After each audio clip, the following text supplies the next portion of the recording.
ഞാനൊരു കല്ലെടുത്ത് കൈ പിടിച്ചിട്ടുണ്ട്. കയ്യിലെടുത്തപ്പോൾ തന്നെ ചുമയൊക്കെയാണ് വരുന്നത്. ഞാൻ പേടിച്ചിട്ട് ചുമയ്ക്കുകയാണോ എന്താണെന്നറിയില്ല.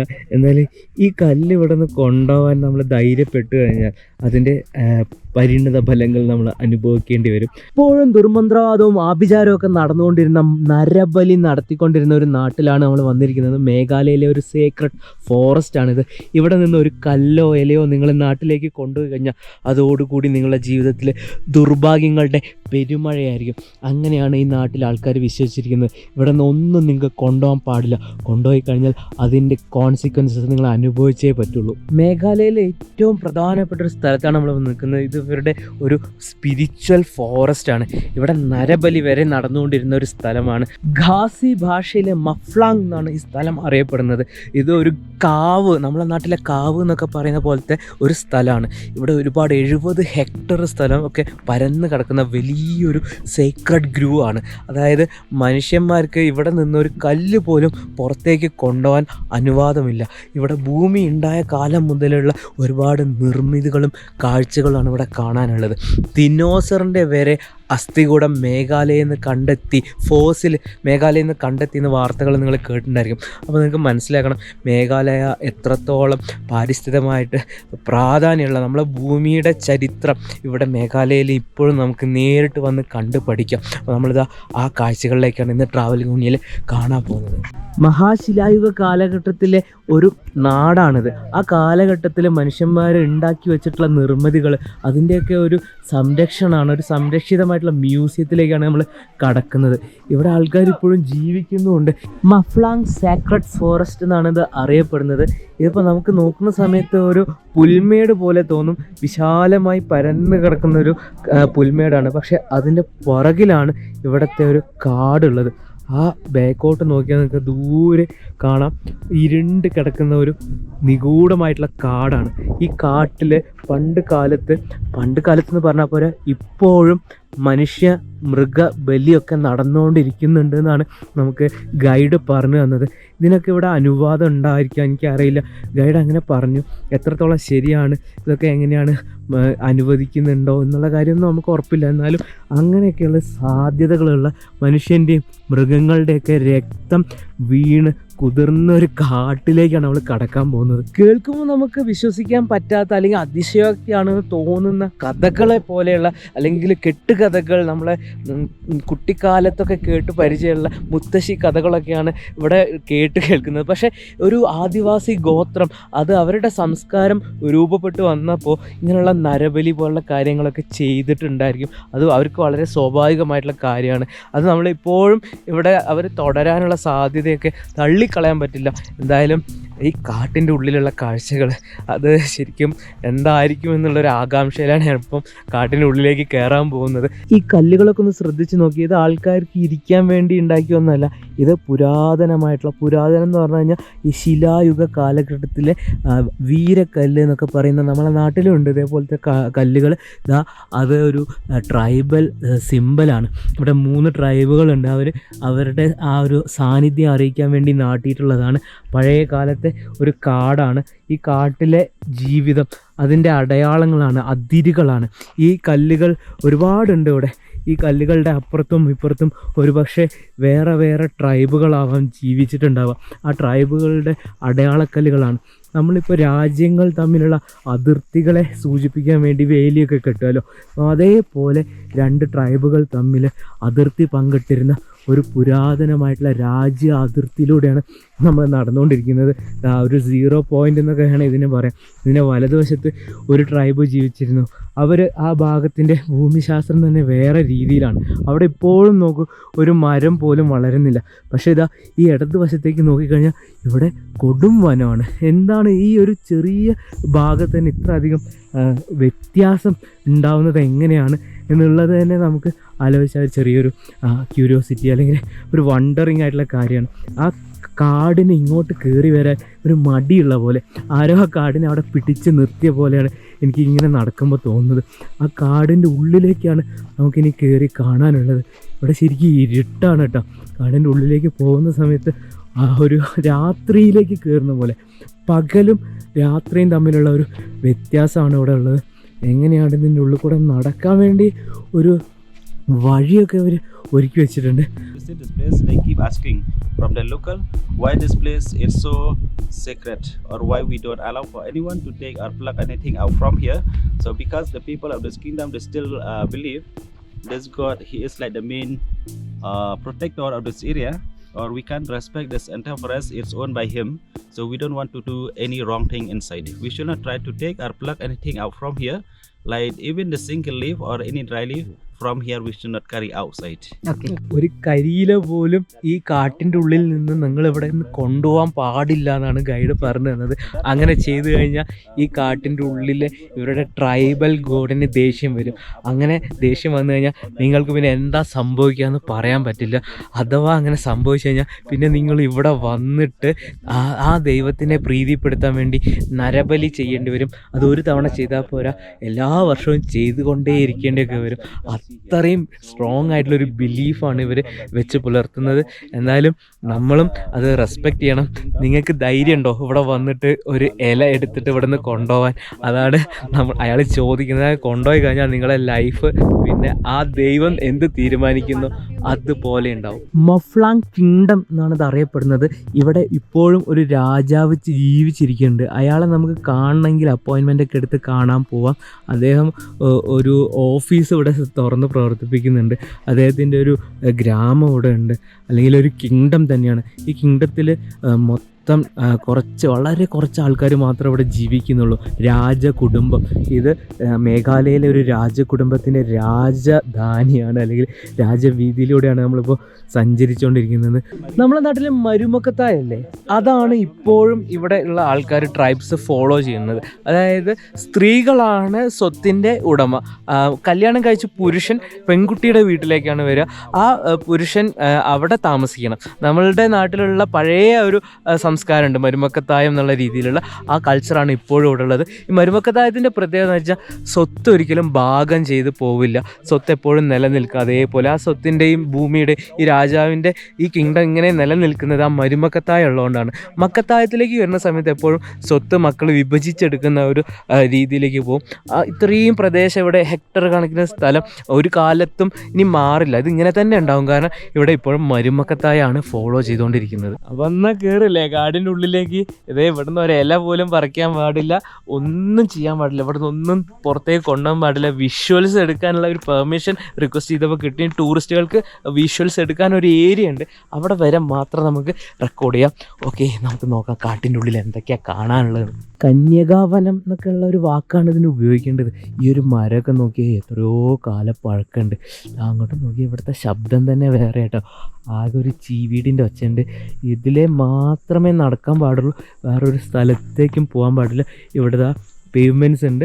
ഇതിൻ്റെ ഇടയിൽ നിന്നെങ്ങാനും ഒരു കരിയില നമ്മളെ ചെരുപ്പിൻ്റെ അടിയിൽ പെട്ടുപോയാൽ പോലും ഇവിടുത്തെ ദൈവത്തിന് ദേഷ്യം പിടിക്കൂ ഇത്ര.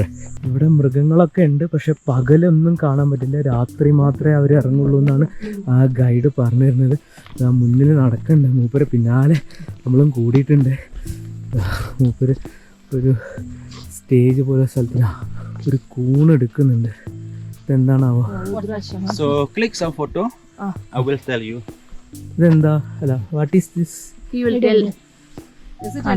കാണിക്കേ തിന്നൂടല്ലേ പറഞ്ഞിട്ട് എടുക്കുന്നത്.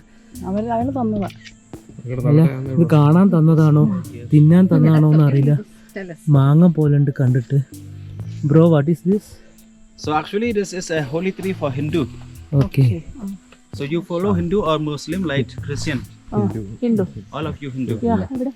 So can you name some of your holy tree in your tradition Hindu? Almaram, banyan tree, Banyan tree, Neem tree, Tulsi, and then people. What is? ആലമരം Rudraksh. ഇവര് രുദ്രാക്ഷത്തിന്റെ ഒരു കായാണ് കാണിച്ചത്. ഇതുകൊണ്ട് ഇവർ അച്ചാറുണ്ടാക്കി തിന്നും എന്നാണ് പറയുന്നത്. നമ്മളുടെ നാട്ടിൽ ആ രുദ്രാക്ഷം നമുക്കറിയില്ല, അത്രയും സേക്രഡ് ആയിട്ടുള്ള അതിൻ്റെ വിത്താണ്, അല്ലെങ്കിൽ അതിൻ്റെ കുരുവാണ് നമ്മൾ എടുക്കുക. പക്ഷെ അതിൻ്റെ പുറമേയുള്ള ആ ഫ്ലഷ് ഇവർ അച്ചാറും ചട്നിയൊക്കെ ഉണ്ടാക്കി തിന്നും. അവർക്ക് അത് ഭക്ഷണമാണ്. രുദ്രാക്ഷം ഒരു കഴിക്കാൻ പറ്റുന്ന സാധനമാണെന്ന് ഞാനും ഇപ്പോഴാണ് അറിയുന്നത്. ആ ഒരു പച്ച നിറത്തിൽ കണ്ടത് രുദ്രാക്ഷത്തിൻ്റെ കായാണ്. ശിവന്റെ കണ്ണീർ തുള്ളി എന്നാണ് രുദ്രാക്ഷം അറിയപ്പെടുന്നതെന്ന് ഈ ഗൈഡ് പറഞ്ഞപ്പോഴാണ് ഞാനും അറിയുന്നത്. So they know to where, how to keep in the home temple or puja place. So we here we are not using because we are here Christian. So this one is only by the Hindu tradition. They know to keep in the home temple puja place and daily they have to worship this Rudraksha. ലോകത്ത് എവിടെയും കാണാത്ത പലതരത്തിലുള്ള സ്പീഷീസിലുള്ള മൃഗങ്ങളും സസ്യങ്ങളും ഈ കാട്ടിൻ്റെ ഉള്ളിലുണ്ട്. ഏകദേശം 70 ഹെക്ടറോളം പരന്ന് കിടക്കുന്ന ഒരു കാടാണ്. ദേ നോക്കിയേ, ഇവിടെ ഒരു കല്ലാണ് കേട്ടോ കിടക്കുന്നത്. സത്യത്തിലൊരു മരക്കൊമ്പൊക്കെ വീണ് കിടക്കുന്ന പോലെയാണ് തോന്നിയത്, പക്ഷേ ഇതൊരു കല്ലാണ്. ഈ കല്ലിൻ്റെ മുകളിൽ മുഴുവൻ പായൽ പിടിച്ചതാണ്. ഇവിടെ ഒന്നല്ല ഒന്നിൽ കൂടുതൽ കല്ലുകളുണ്ട്. ഇതാ ഈ ഒരു സൂക്ഷിച്ച് നോക്കിയാൽ നിങ്ങൾക്ക് ഇതിലേതാ മരം ഏതാ കല്ലെന്ന് മനസ്സിലാവുന്നില്ല. ഇതാ ഈ തൊട്ടിട്ടുള്ളത് കല്ലാണ്, ഇത് മരമാണ്. ആ കല്ലിനെ പായൽ ഒരു മരത്തിനോളം മാറ്റിയെടുത്തിട്ടുണ്ട്, മരത്തിനെ പോലെ മാറ്റിയെടുത്തിട്ടുണ്ട്. ഇവിടെ 1-2 കല്ലുകൾ അടുത്തടുത്ത് നിൽക്കുന്നത് ഒരു പക്ഷേ ഇവിടെ പണ്ട് ആരെങ്കിലും അടക്കം ചെയ്തിട്ടുണ്ടാവാം. ഒരു ശ്മശാനം പോലത്തെ സ്ഥലമാണ്. ഇവിടെ താഴെ ഒരു പക്ഷേ ഒരു ആദിവാസി മൂപ്പനോ അങ്ങനെ ആരെങ്കിലുമൊക്കെ കുഴിച്ചിട്ടിട്ടുണ്ടാവാം. ഇവിടേക്ക് നോക്കുന്ന സമയത്ത് അതിനേക്കാളും കൂടുതൽ കല്ലുകൾ കാണാം. ഇതവിടെ നോക്കിയേ, ഇത് വളരെ വലിയൊരു കല്ലാണ്.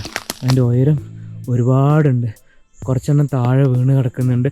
അപ്പോൾ ഈ ഭാഗത്ത് ഒരുപാട് ഇത്തരത്തിലുള്ള ശ്മശാനം പോലെയുള്ള കാഴ്ചകൾ കാണാൻ പറ്റും. ദേ നോക്കിയേ, ഈ മരത്തിൻ്റെ മുകളിൽ കൂണൊക്കെ ഉണ്ടായി നിൽക്കുന്നുണ്ടോ? ഇവിടെ അവർ കുറച്ച് കായകൾ എടുത്ത് വെച്ചിട്ടുണ്ട്. പൈനിൻ്റെ ഒരു കായുണ്ട്. ഈ കായയുടെ പ്രത്യേകത ഇത് വെള്ളത്തിലിട്ടാൽ ചുരുങ്ങിപ്പോവും, ഉണങ്ങിക്കഴിഞ്ഞാൽ വീണ്ടും വിടർന്ന് വരും. അങ്ങനെയൊക്കെയുള്ള കാര്യങ്ങളാണ് ഇവിടെ ഈ ഗൈഡ് ഓരോ കാര്യം വിശദീകരിച്ച് പറഞ്ഞു തരുന്നുണ്ട്.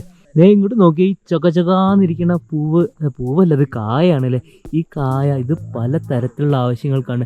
ചിലതൊക്കെ ഇവർ ഭക്ഷണത്തിന് ഉപയോഗിക്കുന്നുണ്ട്, ചിലത് കോസ്മെറ്റിക് ആവശ്യങ്ങൾക്ക് ഉപയോഗിക്കുന്നുണ്ട്. ഇതുകൊണ്ട് ലിപ്സ്റ്റിക്ക് വരെ ഉണ്ടാക്കുന്നതാണ് ഗൈഡ് ചേട്ടൻ പറഞ്ഞു തന്നിട്ടുള്ളത്. അങ്ങനെ ഇയാൾ പറഞ്ഞുകൊണ്ടേയിരിക്കുന്നുണ്ട് എന്തൊക്കെ കാര്യങ്ങളാണ്, ഒരുപാട് അറിവുകളാണ്.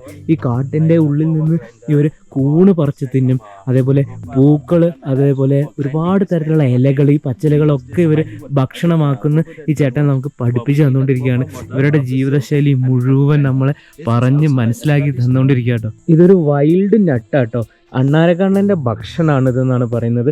ഇതിൻ്റെ പുറമേയുള്ള തൊലി ഇങ്ങനെ ഉണ്ടായിരിക്കും, അത് പൊളിച്ചാൽ അങ്ങനെ ഉണ്ടാകും. ഇതിൻ്റെ ഉള്ളിൽ നല്ല വെളുത്ത നിറത്തിലുള്ള കടലക്ക പോലത്തെ ഒരു ഇത് കിട്ടും. അത് നമുക്ക് കഴിക്കാൻ പറ്റും.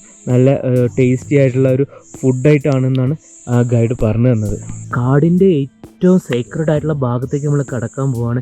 ഈ കണ്ടുകൊണ്ടിരിക്കുന്നത് അന്നത്തെ കാലത്ത് ഉപയോഗിച്ചിരുന്ന ഡൈനിങ് ടേബിളാണ്. 1897 ഒരു ഭൂമികുലുക്കം ഉണ്ടായി, ജൂൺ മാസം 6-ാം തീയതി. ആ ഭൂമികുലുക്കം ഒരു 7.5 റെക്ടർ സ്കെയിലിൽ കാണിച്ചിട്ടുള്ള ഒരു വലിയ ഭൂമികുലുക്കമായിരുന്നു. അന്ന് ഈ ഡൈനിങ് ടേബിളിൻ്റെ മുകളിലുള്ള കല്ലുകളൊക്കെ താഴേക്ക് വീണാണ്. പക്ഷേ ഇത് തിരിച്ചെടുത്ത് വെക്കാൻ പാടില്ല. ഇത് എങ്ങനെയാണോ ഉള്ളത് അത് അതേപോലെ നിൽക്കണം എന്നാണ് ഇവരുടെ വിശ്വാസം. ഈ ട്രൈബ് മാത്രം ക്രിസ്ത്യാനിറ്റിയിലേക്ക് കൺവേർട്ട് ആവാതെ ഇപ്പോഴും ആ ട്രൈബൽ ട്രഡീഷൻ തുടർന്നുകൊണ്ടിരിക്കുന്നുണ്ട്. ഇവിടുത്തെ ഉള്ളിലേക്കുള്ള കാട്ടിൽ പോയിട്ടാണ് നരബലിയും മൃഗബലിയൊക്കെ ചെയ്യുന്നത്. അപ്പോൾ അതിനു വേണ്ടിയുള്ള പ്രിപ്പറേഷനൊക്കെ നടത്തിക്കൊണ്ടിരുന്ന ഡൈനിങ് ടേബിളാണിത്. ഇതിൻ്റെ അപ്പുറത്തേക്ക് നമുക്ക് ഫോട്ടോഗ്രാഫി അലൗഡ് അല്ല. ചുവന്ന മൂരിക്കുട്ടീനെയാണ് ഇവിടെ ബലി കൊടുക്കാറ്. 1996 മുതലാണ് പൊതുജനങ്ങൾക്ക് ഈ കാട് തുറന്നു കൊടുത്തത്. അതിന് മുന്നേ ഇവിടുത്തെ ആദിവാസി വിഭാഗങ്ങൾ മാത്രമേ ഇവിടെ വന്നിട്ടുള്ളൂ. നമുക്കെന്തായാലും അതിൻ്റെ ഒരു പരിധിക്ക് അപ്പുറത്തേക്ക് ഇപ്പോഴും പ്രവേശിക്കാൻ പറ്റില്ല. മൃഗബലി നരബലി എന്നൊക്കെ കേട്ടിട്ടുള്ളൂ. ഇവിടെ നമുക്ക് വന്നാൽ അതൊക്കെ നടക്കുന്ന ചടങ്ങുകൾ നടക്കുന്ന ആ സ്ഥലം കാണാം. ഇപ്പോഴും അവരുടെ ആ ആരാധന നടക്കുന്ന ദിവസങ്ങളിൽ പുറമേ നിന്ന് ഒരാൾക്ക് ഇവിടെ കയറാൻ പറ്റില്ല. നമ്മൾ സിനിമയിലും കെട്ടുകഥകളിലൊക്കെയുള്ള ശരിക്കും ഒരു അത്ഭുത കാട്ടിൻ്റെ ഉള്ളിലൂടെയാണ് നടന്നുകൊണ്ടിരിക്കുന്നത്. മൂരിക്കുട്ടീനെ അറക്കുന്നതിന് മുന്നേ കുറേ ചടങ്ങുകളുണ്ട്. മദ്യം കുടിക്കണം, അതേപോലെ ഈ മൂരിക്കുട്ടീനെ അറുത്ത് കഴിഞ്ഞാൽ അതിനെ ഇവിടെ നിന്ന് തന്നെ പാചകം ചെയ്ത് കഴിക്കണം. പാചകം ചെയ്യുന്ന സമയത്ത് മസാലയോ ഓയിലോ ഒന്നും ഉപയോഗിക്കാൻ പറ്റില്ല. വെള്ളത്തിൽ പുഴുങ്ങുക മാത്രമേ ചെയ്യാൻ പാടുള്ളൂ. ആ പുഴുങ്ങിയ മാംസം ഇവിടെ നിന്ന് തന്നെ കഴിച്ചിട്ട് ആ ബാക്കി ഇവിടെ ഉപേക്ഷിച്ചിട്ട് പോകണം. ഇതിൽ നിന്ന് പുറത്തേക്ക് കൊണ്ടുപോകാൻ പാടില്ല. ആ ദിവസങ്ങളിൽ സ്ത്രീകളെയും കുട്ടികളെയും ഇതിനകത്തേക്ക് പ്രവേശിപ്പിക്കില്ല. പിന്നെ ഇവിടേക്ക് വരുന്ന സമയത്ത് നിങ്ങളുടെ ഈ ട്രൈബ്സിൻ്റെ ഒരു വിശ്വാസമാണ്, അവർ ഒരു പാമ്പിനെയോ അങ്ങനെ എന്തെങ്കിലും കണ്ടിട്ടുണ്ടെങ്കിൽ ഇതിനകത്ത് പ്രവേശിക്കാൻ പാടില്ല. അതേസമയം ഒരു ലെപ്പേർഡിനെയാണ് കാണണമെങ്കിൽ അത് ഗുഡ് സൈനാണ്. അങ്ങനെ ലെപ്പേർഡിനെ കാണുന്ന ആൾക്കാർക്ക് അകത്തേക്ക് വരാം. നേരിട്ട് ലെപ്പേർഡിനെ കാണാൻ ലെപ്പേർഡിനെ കുറിച്ചുള്ളൊരു സ്വപ്നമോ അല്ലെങ്കിൽ ഒരു വിഷനോ ഒക്കെ കിട്ടും. ഇവിടുത്തെ വിശ്വാസപ്രകാരം നിങ്ങൾ ചെയ്ത റിച്വൽ സക്സസ്ഫുൾ ആണെങ്കിൽ നിങ്ങൾ ആ ചടങ്ങ് കഴിഞ്ഞ് തിരിച്ചു പോകുമ്പോൾ ഒരു പുള്ളിപ്പുലിയുടെ രൂപം നിങ്ങൾക്ക് കാണാൻ പറ്റും. അത് പക്ഷേ ജീവനുള്ള പുള്ളിപ്പുലിയല്ല, അത് ദൈവമാണ്. ഇവിടുത്തെ ദൈവം പുള്ളിപ്പുലിയുടെ രൂപത്തിലാണ് ഇവിടെ അവർക്ക് അനുഗ്രഹം കൊടുക്കാൻ പ്രത്യക്ഷപ്പെടുക. ഈ കാടിൻ്റെ ഉള്ളിൽ കൂടെ ഒഴുകുന്നൊരു ചെറിയ അരുവിയുണ്ട്. ആ അരുവിയുടെ ഭാഗത്താണ് ഇതിൻ്റെ ഏറ്റവും സീക്രട്ട് ആയിട്ടുള്ള ആ ഒരു റിച്വലൊക്കെ നടക്കുന്ന ഭാഗമുള്ളത്. അവിടേക്ക് നമുക്ക് പോകാൻ പറ്റും, പക്ഷേ ഫോട്ടോഗ്രാഫി എടുക്കാൻ പാടില്ല. എന്തായാലും ഇത്രയും പ്രധാനപ്പെട്ടൊരു സ്ഥലത്ത് വന്ന് നമുക്ക് കാണാൻ പറ്റുക എന്നുള്ളത് ഒരു റെയർ ആയിട്ടുള്ള അനുഭവമാണ്. ഇതിൻ്റെ ഉള്ളിൽ കൂടെ നടക്കുമ്പോൾ തന്നെ നമുക്ക് ശരിക്കും ആ ഒരു എക്സ്പീരിയൻസ് നമ്മൾ ഒരു ട്രൈബായിട്ട് മാറുന്ന പോലെ തോന്നുന്നുണ്ട്. ഇവർ ആദിവാസി വൈദ്യം നമ്മളെ നാട്ടിലൊക്കെ ഉണ്ടല്ലോ, അതേപോലെ ഇവരും പലതരത്തിലുള്ള മരുന്നുകൾ ഈ കാടിൻ്റെ ഉള്ളിലുള്ള പല ചെടികളിൽ നിന്നും ഉണ്ടാക്കുന്നുണ്ട്. ഇവിടെ ആദിവാസികൾക്ക് അവരുടെ ഇത്തരത്തിലുള്ള ആവശ്യങ്ങൾക്ക് വേണ്ടി മെഡിസിനും ഒക്കെ ഇതിൻ്റെ ഉള്ളിലെടുക്കാം. അത് ഇവരുടെ ദൈവത്തിന് ഇഷ്ടമാണ്. പുറമേ നിന്ന് ഒരാളെയും ഒരു സാധനവും എടുക്കാൻ സമ്മതിക്കില്ല. അങ്ങനെയാണ് കാര്യങ്ങൾ. ഗൈഡ് ഒരുപാട് കാര്യങ്ങൾ വിശദീകരിക്കുന്നുണ്ട്. ഈ കഥകൾ മുഴുവൻ പറഞ്ഞ് തീരാൻ തന്നെ ഒരുപാട് സമയമെടുക്കും. ഇവിടുത്തെ രാജാവിൻ്റെ കഥകൾ, ഇവിടുത്തെ ഈ കാടിൻ്റെ അത്ഭുതങ്ങൾ, ഇതൊക്കെ നിങ്ങൾ നേരിട്ട് വന്ന് കാണാം. ഇനി ഇതിൽ കൂടുതൽ നമുക്ക് വീഡിയോഗ്രാഫി ചെയ്യാൻ ഇവർ അനുവദിക്കില്ല. നമ്മളതിൻ്റെ ഉള്ളിലേക്ക് കടക്കാൻ പോവാണ്. എന്തായാലും ഇതേപോലുള്ള കാഴ്ചകൾ ട്രാവൽ കുനിയയിൽ വന്നുകൊണ്ടേയിരിക്കും.